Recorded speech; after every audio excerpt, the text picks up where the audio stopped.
Okay, so let's start off with opening in a word of prayer. Dear Lord, we just thank you for today and thank you for all the wonderful blessings that you have given us, that we can come here and worship you and be able to learn about people who need you, Lord, and be able to hopefully reach out to them in our community and them in our lives. So I just pray that we can understand them and hopefully be able to reach them. In Jesus' name I pray, amen. Okay, so we will be continuing our discussion of Islam and understanding Muslims, but we're going to change things up a bit today. We're talking about ethics, generally in comparison to, like, if you think about the ethics of Christianity versus the ethics of Islam. Funny story is I actually did not want to talk about this. I was like, I told my wife, I'm not talking about this. I don't really want to do it. But in my head, I'm like, well, if enough people ask, then I'll do it. And of course, I gave myself a number. It's like, if this many people ask, I will talk about the ethics of Islam. And of course, last week I was asked for that number of times, I can't even actually remember what it was, about something in this subject. So that's what we're going to be covering today, but I'm going to kind of shake it up, and I want you to think about comparing what we're going to talk about today of what Christian ethics are. So just a little review of last week. We learned that even though they claim to be an Abrahamic religion, they are not. There's barely any evidence at all that this claim is even justifiable. And that, do we worship the same God? And of course the answer is no. So for the ethics questions, I'm covering mostly what I've been asked before. So we're going to be looking into women, child marriage, slavery, apostasy, and adoption. Those are things I was specifically asked, and I want to make sure we cover them. And I just want you to kind of think about how, like, they say that, we worship the same God, right? But it's two very distinct ideas that come from the Bible and the Quran. So, I went past that. So when we talk about this, I want you just to remember this ayat right here, that Muhammad is the standard for all Muslims to live up to.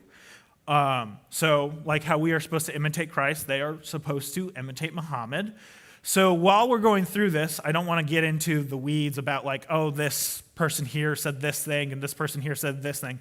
We're going to strictly stay with the Quran and also Muhammad himself. So we'll look at some hadith that talk about Muhammad or something that he said, but we're going to try to strictly stay with the Quran because that's supposedly the word of Allah.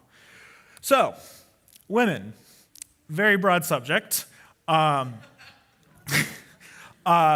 And why this is so important is because I got a lot of people asking me, like, oh, is this true about Islam? Like, you hear about the burqas, you hear about women being oppressed in the religion. It's like, is that from the religion or is that from the culture? Well, unfortunately, the answer to that question is it's actually from the religion. So I have a surah here where it says that your wives are like farmland. I'm assuming you can pick up what the author is getting across here, but this puts a very low view of women.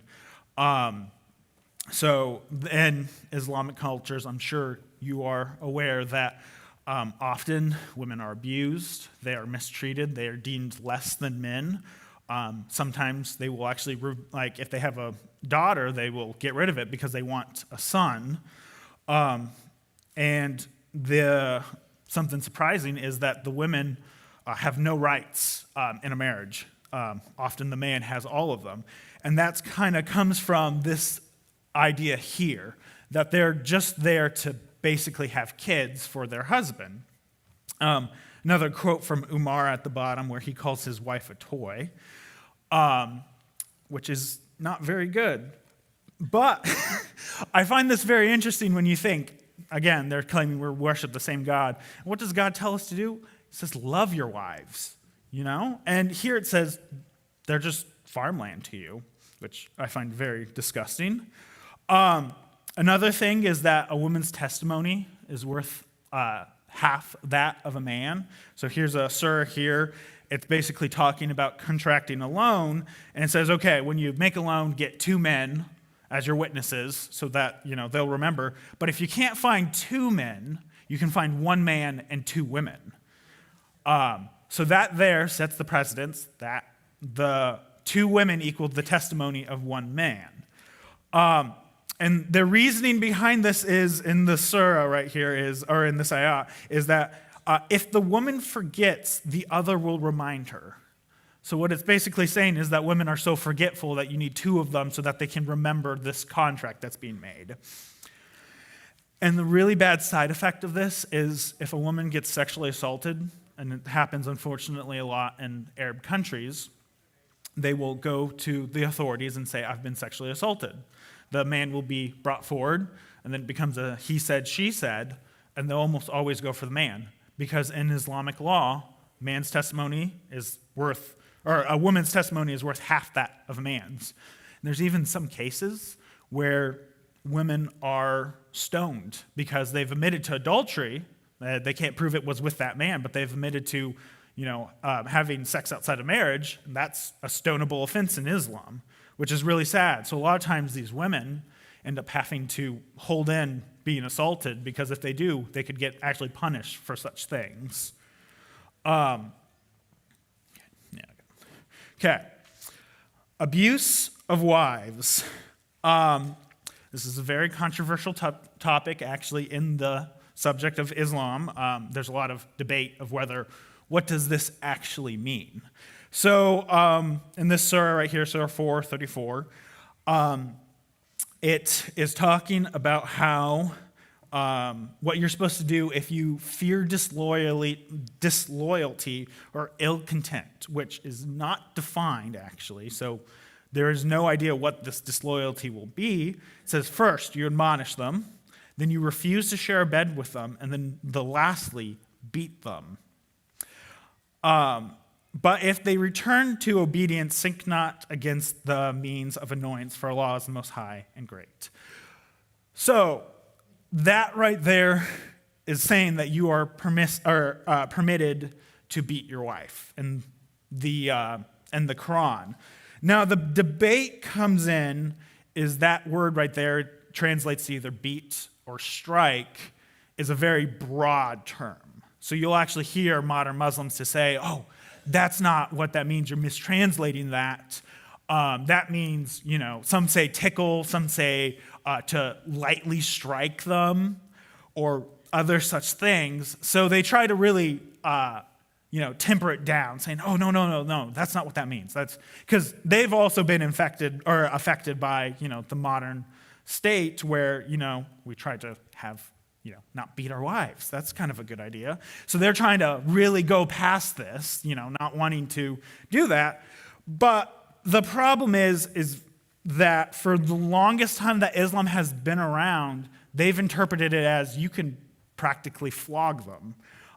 Where that comes from is here are 2 hadith from Bukhari, where it basically says, yes, you have permission to flog your wife, as long as you don't sleep with her that evening. So that's what both of these say here. And it actually says, and the second one there, it actually says this comes straight from Muhammad. So Muhammad says this is okay.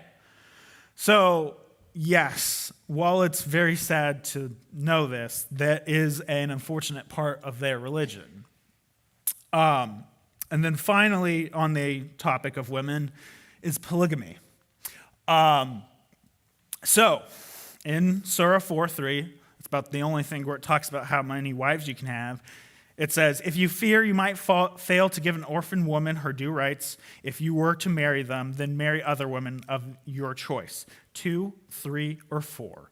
But if you are afraid that you will fail to maintain justice, then content yourself with one, or those bondswomen in your possession. This way you are less likely to commit injustice. So with this right here, it basically opens the door that you can have up to 4 wives in Islam, as long as you're able to provide for them properly. Now, unfortunately, that second part where you need to provide for them isn't often looked at, and they will often go like, I can have 4 wives, and they go get 4 wives. And they don't have to, and this only applies to men. There is no polygamy with women, it is only towards the men. And often, sometimes men will go get wives behind their wife's back. There was, they looked into some Muslim men in America where they'd come here, they'd get married, and then they would, later on, the wife would actually find out that back home, he has 3 other wives. Or he'll when he goes on when he goes on business trips and whatnot, he's actually going and seeing some of his other wives, and they believe that this is totally fine because it's laid out in the Quran here. So at the bottom part, it talks about that's a surah about Muhammad. He actually had 11 wives because he's special, so he gets to have I don't know how many he wants. But they were often, when you look through the Quran, you'll actually find that supposedly, according to Muhammad, they were specifically given to him from Allah. So Allah supports polygamy. And just if you did not know, polygamy is actually one of the worst ways of having a marriage. They've done a lot of studies into this, and they have found that women and children in polygamous families have higher rates of depression, anxiety, stress, hostility, phobia, and paranoia.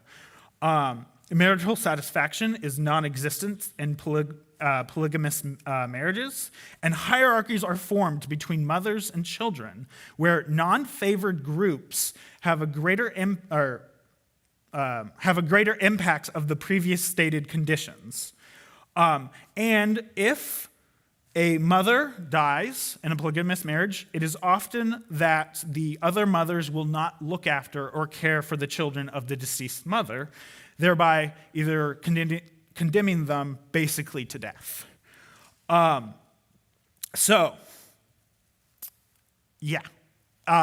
It's not good. So, of course, you hear people say, well, polygamy is in the Bible. And that's often what I hear when I've told Muslims about the negative impacts of polygamy, which is really weird because literally in Genesis it says man and woman shall become one flesh. It does not say multiple women, doesn't say multiple men, it's one and one. And of course, as you read through the entire Bible, even in Timothy where it says the elders or deacons should have only one wife. Well, what that's referring to there, they'll say, oh, look, you can have multiple wives. And it's like, well, that's not really great or that's not doing a good job looking into it. What that there is referring to is if you prior to coming to Christ, if you have multiple wives, don't divorce them. Because if you did, that was basically a death sentence back then. But you should only marry, if you are a Christian, only marry one wife, and that is all you need. So what that's referring to, that's not endorsing polygamy, but apparently that's what Muslims and sometimes atheists will try to refer to. So that covers the women part. Now we're getting into the dark underbelly of this religion. This is the main reason why I didn't want to talk about ethics, and it's because of this thing right here. This is a man and his wife. She's 11 and he's 40. And this is completely, totally fine by Allah.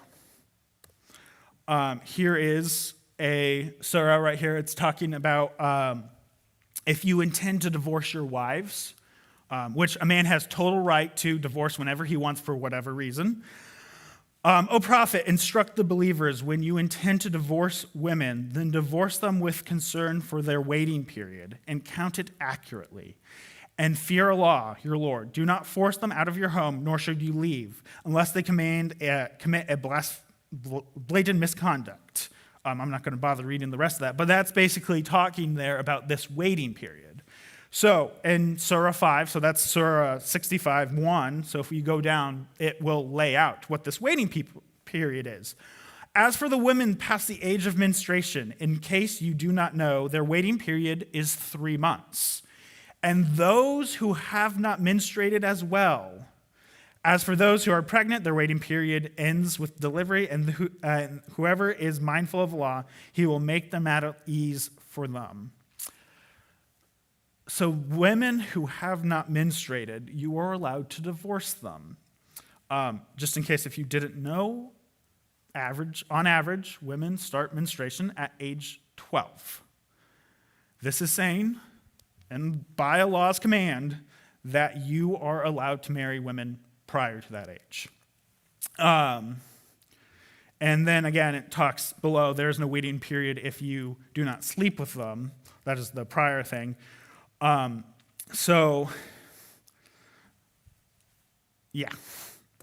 But it gets worse. So there is this woman in Islam called Aisha. She is called the mother of believers. She was a wife of Muhammad. She was the daughter of Abu Bakr, the first caliph. And in the Hadith literature from herself and other people, she was 6 when Muhammad married her. And if you continue to read this, it says he consummated the marriage when she was 9 years old. Again, I need to remind you that Muhammad is the standard for all Muslims. So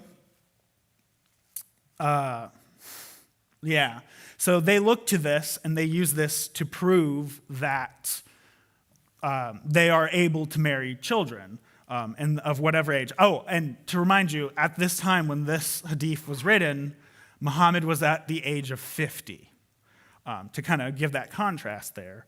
In a recent debate with a man by the name of Daniel Hakikaju and a man named Mike Jones, Mike actually got Daniel to admit that he was talking about precocious puberty, and Daniel admitted that the Quran does not have any.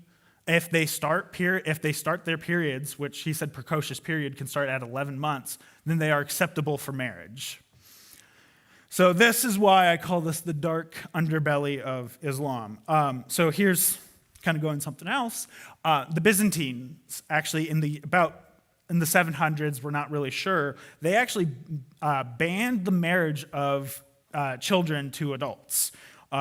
So they said that the person could not marry under the age of 13, and the penalty for seducing a girl below the age was that the man's nose was slit and she was given half of his property. So I find that very interesting. This is prior to Muhammad. Muhammad started his prophethood in about 730. And I really like what Jesus says in Luke. And Jesus said to his disciples, things that cause people... Wait, did I copy that wrong? Oh, yeah. Things that cause people, that should be children, to stumble are bound to come, and woe to anyone through whom they come. It may be better for them to be thrown into the sea with a millstone tied around their neck than it is to cause one of these little ones to stumble. I just like to kind of think about that comparing to child marriages. So I know that was really rough and kind of a hard topic, so let's do something a little bit more fun. When talking about child marriages in Islam, I have found that the first response that Muslims give is, well, Rebecca was 3 when Isaac married her. It's like, where'd you get that from? And then they'll cite some ancient rabbis. Here's a few of those citations right there. They'll cite some of these ancient rabbis, or they say, well, she had a nurse, she had to be a child. And if you look at right down there, it actually lays out the argument. It's from a website called Discovering Truth. So it says, Sarah gave birth to Isaac at the age of 90. Sarah died at the age of 127. The incident at Mount Moriah and the birth of Rebekah happened at the same time when Isaac was 36 years old, same time when Sarah died. The verses all together tell us that Isaac was 37 when Rebekah was born. The fact that Isaac was sacrificed at the age of 30 is well tested by nearly all ancient sources of rabbis. So how the argument goes is if you're reading through Genesis, especially through Genesis 22 and 23, you have the incident at Mount Moriah, where Isaac is was supposed to be sacrificed. And then literally the next chapter, it says Sarah died at the age of 127. So the argument goes is, hey, that happened right afterwards, right? Because it follows progressively in the Bible. So that means that if Isaac was born when she was 90. That puts him at a 37 when this happens. And also in the Mount Moriah, Abraham is notified that his sister had a bunch of kids, and Rebekah was born. So that's where, and then here we have a bunch of ancient rabbis that we're talking about, where this was actually a common belief that Jews had in the old days, that basically that Isaac was actually 37 when the incident at Mount Moriah happened, and that there was this whole thing. So if you look here, this is someone making a commentary on Genesis. He said he waited for her until she would be fit for marital relations 3 years and then married her. So that's where the claim goes from. And it's really silly. Okay, so first off, Genesis 22:5. This is the start of the incident at Mount Moriah. It says, this is Abraham speaking. He's speaking to his servants. And this is where Isaac and Abraham are going to go up the mountain by themselves. He said, stay here with the donkeys while I and the boy go over there. We will worship, and then we will come back to you.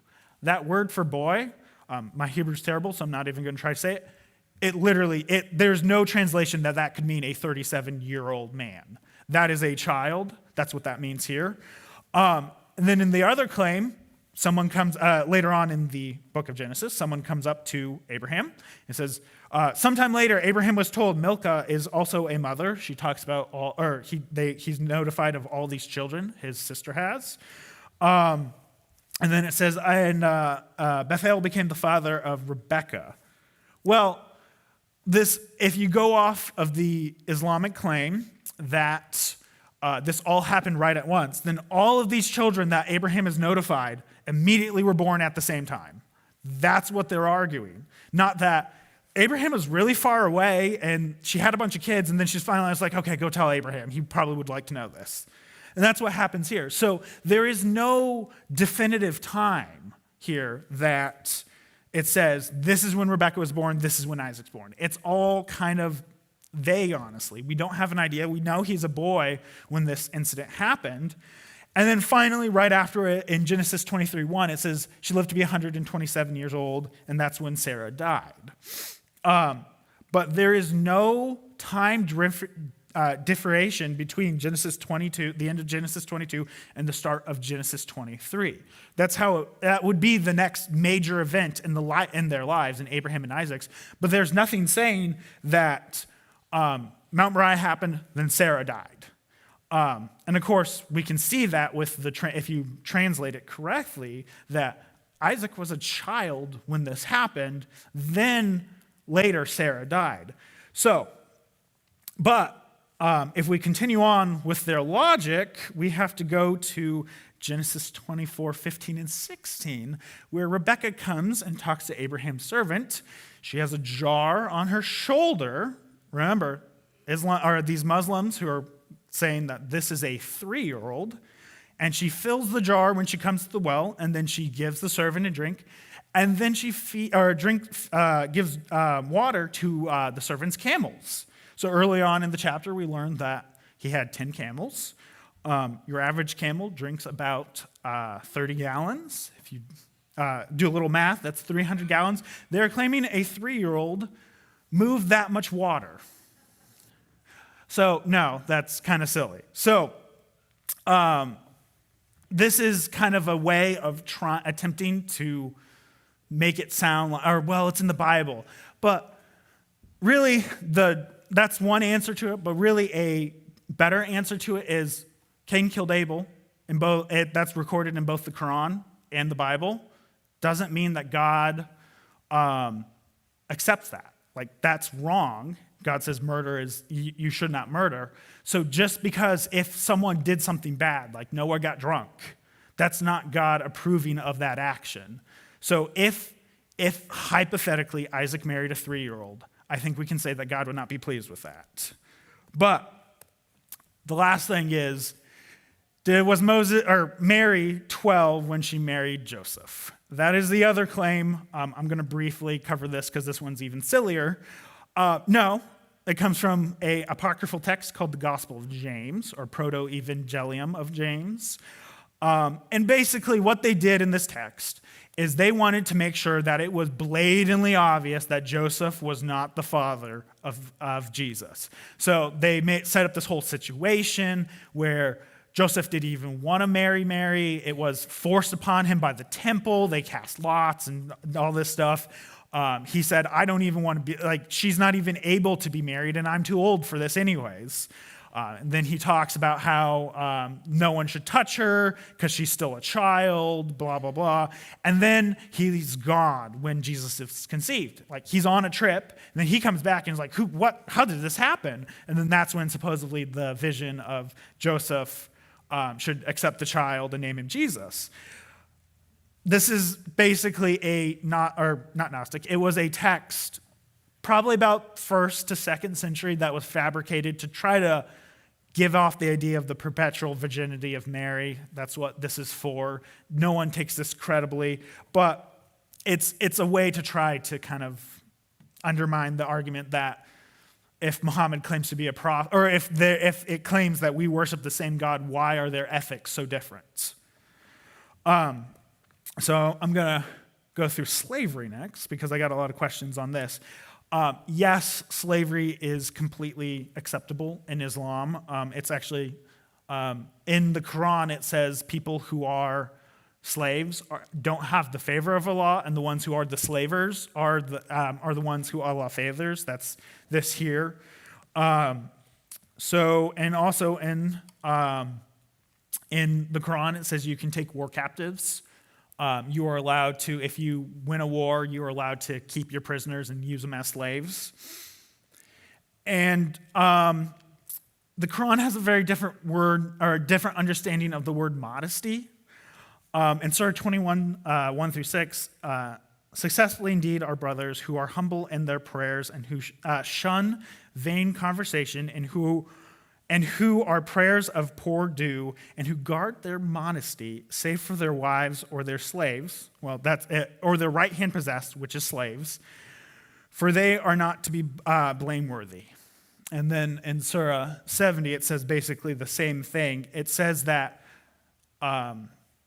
sleeping with your wives or your slaves is still classified as being modest in Islam, which is a very weird translation, or a very weird way of saying that. But yes, that's what it is. The sex slavery is completely and totally acceptable in Islam. So here it says that Muslims are allowed to marry their slaves, but also it gives a list of who is prohibited for being married. But one of the ones that you are allowed, so you're not allowed to marry married women unless if they are your slave. And the bolded there, it says, also prohibited are women already married, except those who your right hand possess. That is a term for slavery. And of course, Muhammad owned slaves.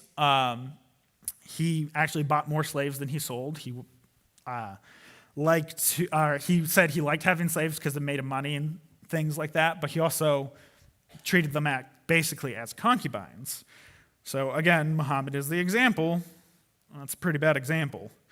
But whenever you talk about slavery in the Quran, we got to talk about biblical slavery, which is kind of an interesting conundrum because you have the modern idea of slavery and the ancient idea of slavery. So when we think of slavery, we think of the transatlantic slave trade, where people were kidnapped in Africa, brought to America, and then forced into plantations here to work.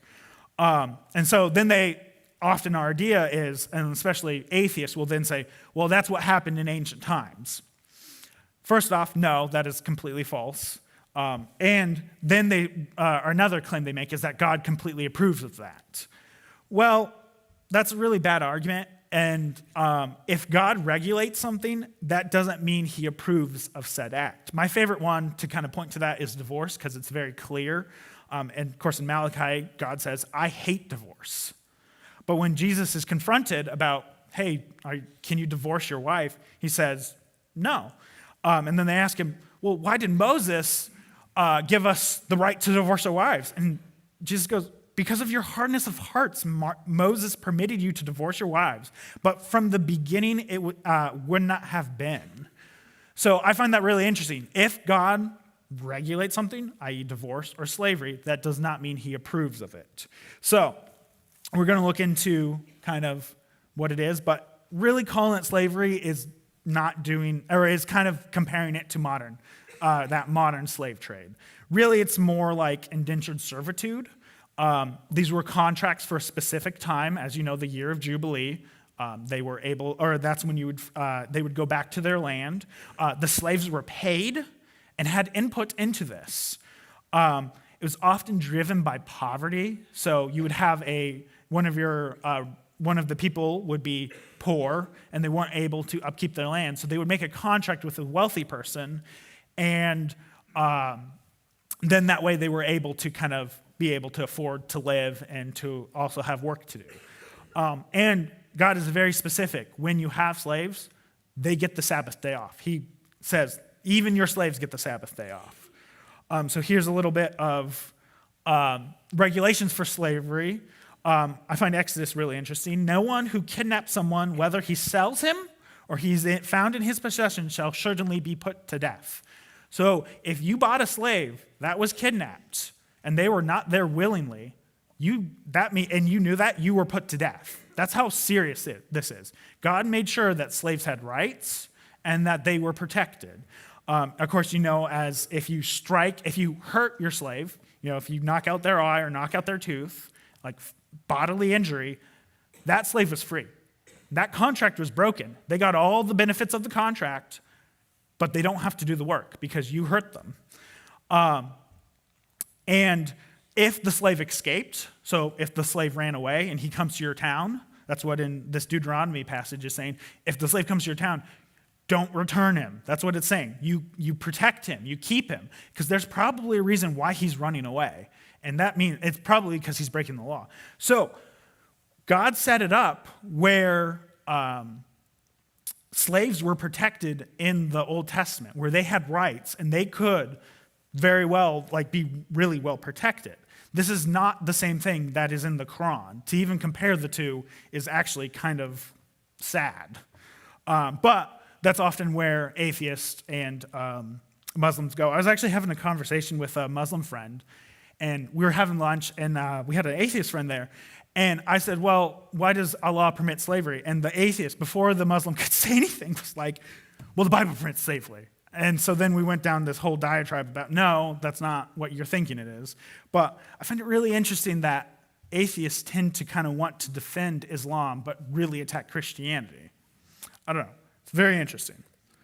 So kind of keep moving along because I do want to have two more topics to get to. Apostasy. I had a few people talk about apostasy because I mentioned these apostasy laws. It's not really laid out in the Quran. It says that they have punishment if they leave the religion, but doesn't say kill them. That comes from Muhammad himself. In some of the hadith, he says, if someone, a Muslim, discards his religion, kill him. So that's where these apostasy laws come from. Basically, you have Muhammad did not like people leaving Islam. Actually, there was a surprising amount because they saw they would pick up on things like, wait, if this is Allah's word, how am I at? There's this scribe where he would write down what Muhammad was saying, and then when he finished, he would say something like, oh, praise be to Allah. And then Muhammad would repeat that to him, and he'd write it down. Then he was like, wait, if this is Allah's word, how am I adding to it? So he left, and that's where this whole kind of apostasy came from. Like, hey, that guy needs to be killed because he left Islam. So they don't have a very high view of apostates. So there's that. And then finally, a really kind of weird one going through this, but we're going to talk about adoption. I had a question about, they have this really interesting view of adoption. If you adopt a child and you're Muslim, that's not your child. You're only the guardian, which is, of course, kind of sad when you think about how adoption is one of the, I think, a very great way of showing God's love towards us as he adopted us into his family. I find that very, I love the idea of adoption and being brought into the family. But it's not allowed in Islam. So it comes mostly from Surah 33. Nor does he regard your adopted children as your real children. So this is often where, if you're looking into Islam and adoption, this is where they stop. They say, well, it's so that they can keep the heritage of their name, that they can protect themselves, or that they can continue on the name of their family who's probably deceased. But that is unfortunately, while that's their defense of it, it's not the real reason why adoption is banned in Islam. If you continue on with Surah 33, we get this lovely story where Muhammad had a slave, and he liked the slave so much that he adopted him. He goes by the name of Zad. It's not the same one who actually penned the Quran, so this is a different Zaid. And so Zaid goes, and after he's adopted, he actually finds and gets a wife, Zanib. And so Muhammad one day is out looking for his son. He needs to talk to him for some reason. So he goes and looks in his house. And while looking in his house, he accidentally sees his son's wife changing. And so he's like, oh no. And he leaves, but he starts lusting after her. So Zayd hears about this whole story, and he goes to Muhammad, and he actually says, hey, if you want her, I'll divorce her and you could have her. And so that's where the first part of this surah comes in. It says, Muhammad said, keep your wife and fear Allah. That was his response to his son. The problem is that Zayd actually had some problems with his wife. He ends up later divorcing her about a couple months later. I think they say between 3 and 5. And then Allah tells Muhammad, hey, go marry her. He gets a revelation like, you should go marry her. So he does. He marries his ex-daughter-in-law as one of his 11 wives. And he gets a lot of flack from the people around him, from Jews and Christians that are, and even atheists from the time, or polytheists, like, hey, that's really wrong. So then, of course, he gets a revelation. It's like, oh, well, Allah told me it was okay. And actually, adoption's not really permissible anymore, strictly because he received backlash for marrying his daughter-in-law. So this whole section here is actually kind of intriguing. So if we keep reading after the keep your wife and fear Allah, while concealing within yourself what Allah was going to reveal, and so you were concerned the people, whereas Allah was more worthy of your consideration. So when Zayd totally lost interest in keeping his wife, we gave her to you in marriage, so that there would be no blame on the believers for marrying the ex-wives of adopted sons after their divorce. And Allah commands, it is totally binding, there is no blame on the prophet. That's why adoption has been banned in Islam. It's basically Muhammad received flack for marrying his ex-daughter-in-law. Allah's like, well, no, there shouldn't be any problem, but because of that, I'm banning adoption. But what you find interesting here is that so Muhammad told Zayd, keep your wife and fear Allah. If you actually read that, it says, in concealing within yourself. That means Allah was telling Muhammad, while Zayd was still married to her, that he should go marry her. Which is a very interesting conundrum that basically means that Allah has no sanctity of marriage. He just is like, well, if you want her, go take her. So that is why adoption is is banned in Islam. So I'm going to kind of wrap this idea up with my favorite hadith. It's from Bukhari, narrated by Aisha, his child bride. I say to the prophet, I feel that the Lord hastens to fulfill your wishes and desires. And it is very common as you read through the Quran that Muhammad has some wish or something he wants, and then immediately afterwards, Allah's like, that's totally okay. Go marry your daughter-in-law. And people around him noticed it. I mean, Aisha's like, hey, Like, why is Allah always telling you like what you want? You come and tell me, oh, I want this thing, but then, 3 days later, Allah is like, that's totally permissible, which is very intriguing because, to be honest, Allah is just Muhammad in disguise. So, of course, as I'm sure you are aware, but I find it really interesting when you kind of look into a lot of what is permissible, it's really because Muhammad just wanted it. So, but I believe that wraps up our look into ethics of Islam. I know we kind of only looked at a few specific things. Are there any questions in regards to anything else about that or specific issues in general? Oh, yes, Mr. Dewar. Yeah.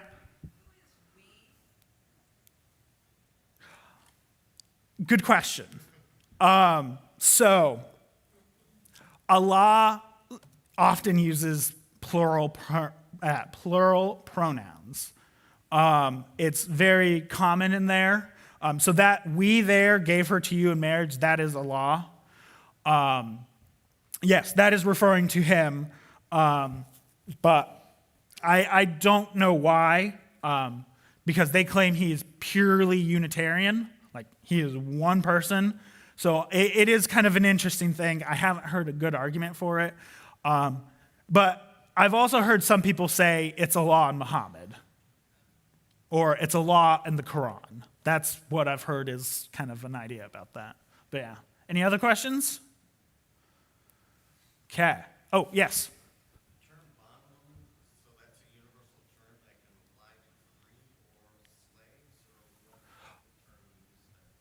Which one? The people who your right hand possess? Is that one? Yeah, that's a slave. That's a woman that you either bought or you captured in a raid.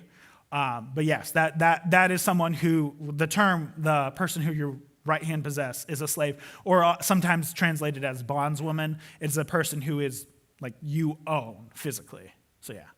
Yes.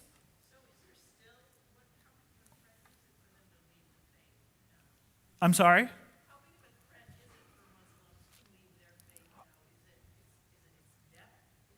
It's death if you leave, but there's actually a really high apostasy rate.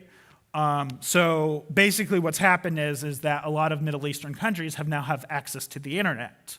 So a lot of Westerners are able to reach Muslims, especially Christians. So it's really hard to estimate, but they think it's between 20 and 40% is the apostasy rate. But it's why it's so hard to estimate is that these people who leave the religion often still practice it. They just don't believe it. So they'll still go to their mosque, they'll do their daily prayers, they'll do all this stuff, but they really don't believe it. They're just putting in the effort so they don't die. And when actually asked, they say, do you believe this? They'll, no, I don't believe this. I just do it so I don't die. And if they trust you, they'll tell you that. It's also pretty common where they don't really care if you blaspheme Muhammad. There's this thing where someone blasphemed and they're trying to get enough people to stone him, and so many it is, if you blaspheme Muhammad, that is a death penalty, especially in Middle Eastern countries. They're trying to rally up enough people to kill this person, and people didn't really care. I'm like, why would I care about that? It's like, well, it's part of your religion. And they're like, no, I'm good. So there is a high apostasy rate. It's often with the younger generations because they have access to the internet and they see a lot of stuff of because the Quran is really a mess and it's really easy to disprove. But what missionaries would say is, if you had an imam up there and he's preaching to 2,000 people, how many people of that are you going to be able to reach? 1, 2 before his next sermon? So that's where, now that we have the internet, one person could reach a lot of people with just a single video. That's where a lot of YouTube has been impactful by that, with people trying to specifically reach Muslims. So that's why the apostasy rate has skyrocketed in the last couple of years, or actually last probably about 10. Yeah. Any other questions? Yes.